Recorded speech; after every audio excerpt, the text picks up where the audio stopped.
Bonjour à tous. Je fais juste une petite introduction.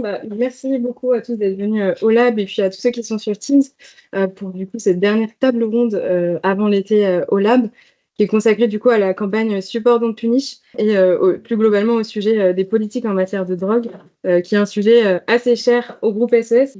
Comme vous l'avez rappelé, le combat de la réduction des risques qui s'est engagé pour défendre la dignité des personnes consommatrices de drogue permet vraiment aujourd'hui de proposer une offre de soins. Non, pardon, je veux que tu reviennes sur l'autre. Pardon. De proposer une offre de soins pour soutenir et améliorer la santé des personnes concernées. Fort de ce chemin qui a été tracé et de ces avancées, nous, acteurs et actrices de la réduction des risques qui s'applique nouvellement à l'alcool, nous nous retrouvons et nous inscrivons dans ce combat, celui de défendre la dignité des personnes qui prennent des risques avec leur consommation d'alcool, mais aussi celui de répondre à cet enjeu de santé publique qui en France est majeur. Du coup, Support Don't Punish nous rappelle que nous avons un combat commun et que nous devons aussi de défendre toutes les personnes consommatrices et lutter contre leur stigmatisation, leur exclusion et l'aggravation de leur situation. Et même si la consommation d'alcool, et David, tu le disais, n'est pas marqué des mêmes interdits, le regard social cependant porté sur les consommateurs et les consommatrices d'alcool est tout aussi accablant et délétère pour leur santé que celui porté sur les personnes consommatrices d'autres produits psychoactifs. Et une des questions, c'est celle de se poser s'il est acceptable qu'une société condamne et punisse celles et ceux qui, parfois pour tenir aux épreuves de la vie, ont recours à un produit. Du coup, pour commencer et planter le décor, j'aimerais vous rapporter les constats de l'OMS.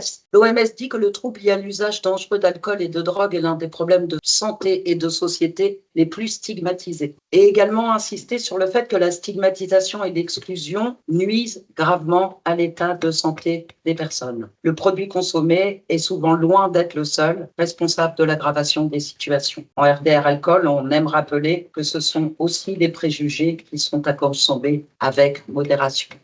J'aimerais vous donner à voir également le rôle que peut jouer notre regard social dans la stigmatisation et l'exclusion. En France, avec l'alcool, tout le monde boit double et c'est pas seulement les personnes qui consomment. Ça, ce sont les sciences sociales qui ont récemment mis à jour l'ambivalence du regard social porté sur l'alcool et sur les personnes qui consomment. Ces représentations, nous les avons tous en héritage et elles découlent de la place historique et culturelle de l'alcool dans notre société. Le regard social valorise certains contextes de consommation et certaines pratiques quand elles sont plutôt festives, conviviales, quand elles ont lieu le week-end ou en soirée. En même temps, d'autres représentations produisent des jugements et une stigmatisation qui aggrave la situation de celles et ceux qui cherchent dans l'alcool autre chose que la convivialité. Toutes celles et ceux qui boivent autrement, seuls, sans modération, plus tôt dans la journée, s'exposent à des jugements très négatifs. Notre regard, du coup, malgré nous, souvent, véhicule beaucoup de stéréotypes et d'idées reçues. Pour vous donner à voir l'ampleur de cette question de santé publique, j'aimerais quand même également revenir sur quelques chiffres parce qu'ils demeurent très inquiétants. En France, c'est 112 personnes qui meurent chaque jour de leur consommation d'alcool. C'est 41 000 décès par an. C'est également la deuxième cause de mortalité évitable après le tabac, sauf qu'on n'a pas souvent en tête que 40% des décès surviennent chez des personnes qui ne sont pas dépendantes et que 25% de la population sortent des repères de consommation à moindre risque recommandés en santé publique. Aujourd'hui, c'est donc près d'un quart de la population en âge de boire qui prend des risques avec ses consommations d'alcool. On a commencé, nous, à les regarder d'un peu plus près parce que nos constats sur le vécu des personnes concernées nous paraissaient très, très alarmants et sont encore systématiques. Donc, on a vu pour la stigmatisation et l'exclusion, mais elles sont aussi victimes de non-respect de leurs droits et de leur liberté. Il y a un non-recours aux soins et un abandon des prises en charge effarant. Un retard de soins. Pour l'alcool, on estime entre 20 et 30 ans le retard de soins. Et toutes les personnes vivent de l'isolement, un sentiment de honte, d'échec et de fatalité. Et malheureusement, on fait encore le constat qu'on fait porter de manière individuelle aux personnes les échecs de prise en charge ou la responsabilité de leur situation, alors que les chiffres nous montrent que moins de 10% des personnes ont l'expérience d'un sevrage accompagné parviennent à maintenir l'abstinence.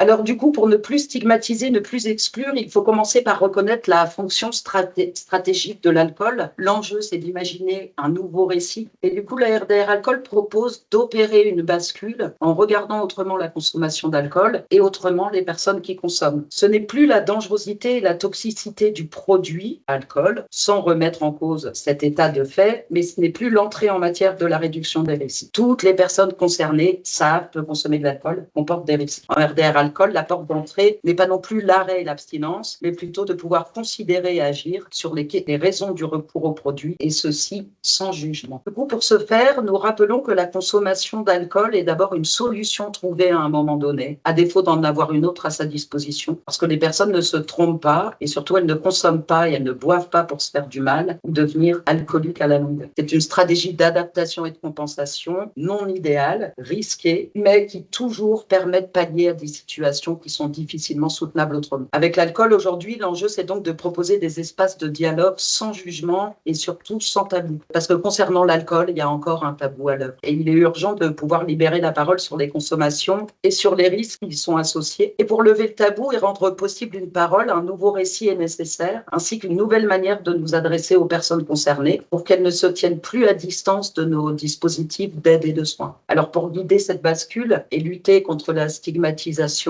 et l'exclusion, pour lutter contre le jugement et le tabou encore à l'œuvre, les pratiques de réduction des risques alcool commencent par jouer sur les mots, parce qu'en fait, ils en disent long sur la manière dont nous considérons les personnes concernées. En effet, la stigmatisation prend souvent la forme de termes très désobligeants qui humilient et rabaissent les gens. De tels termes déclenchent des attitudes et des comportements qui isolent et qui excluent les personnes qui consomment. Les études confirment que les termes stigmatisants poussent les personnes à cacher leur consommation et dissuadent de demander de l'aide et du soin. L'idée, c'est de proposer de commencer par changer de mot pour ne plus assigner aux personnes des identités négatives, pour ne plus les désigner parce qu'elles ne parviennent plus à faire et de ne plus les renvoyer à un comportement socialement condamnable. L'approche RDR Alcool est foncièrement capacitaire et humaniste et doit œuvrer à déconstruire dans l'imaginaire collectif tous les préjugés qui consistent encore à penser que la personne porte la responsabilité de ce qui lui arrive comme une forme de punition implicite. Et du coup, pour illustrer, je voudrais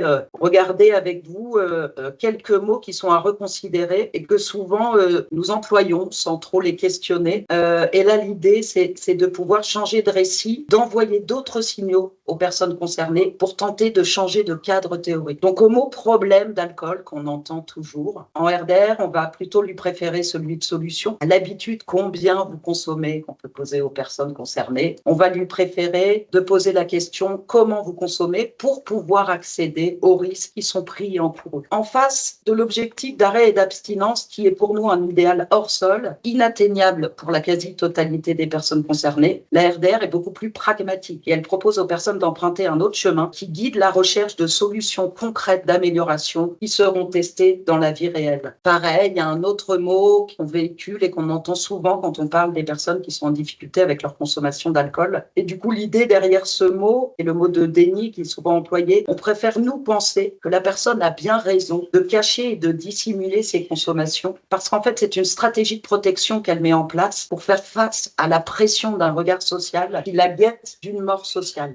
En France, il ne fait pas bon de perdre la main sur ses consommations d'alcool. On a aussi pris l'habitude de parler de maladies chroniques et récidivantes qui passent sous silence en réalité tout un continuum de risques. Parce qu'avant d'avoir une cirrhose du foie ou de devenir dépendant à la longue, vous allez d'abord rencontrer des difficultés dans la dimension sociale de votre vie, dans la sphère professionnelle, familiale, relationnelle. Vous allez pouvoir prendre certains risques lors d'événements festifs ou conviviaux sur lesquels on pourrait pourtant agir de manière très efficace. On raconte encore aux personnes que le processus de guérison sera parsemé d'embûches et on parle souvent de chute et de rechute. Il nous semble, nous, que c'est bien la seule offre de soins qui propose de se faire mal, de toucher le fond pour aller mieux. RDR Alcool considère qu'il est possible d'améliorer sa qualité de vie avec le maintien d'une consommation. Pour finir, le mot alcoolique, qui est un mot qui est souvent employé et qui est même employé par les personnes concernées, il nous semble, nous, que personne n'aimerait être nommé de cette manière. C'est comme appuyer là où ça fait mal, sauf que accompagner quelqu'un à aller mieux passe nécessairement par le renforcement de son pouvoir d'agir et par la valorisation de ses identités positives. Il me semble que certaines communautés ont travaillé sur les mots et se sont réappropriés politiquement certains mots. Pour les consommateurs d'alcool, on n'en est pas encore là. Mais il va falloir qu'il y ait un combat qui puisse se mener, qu'on puisse redonner du pouvoir d'agir à toutes les personnes qui sont en difficulté avec leur consommation d'alcool. Et également, dans notre secteur et de manière sociétale assez globale,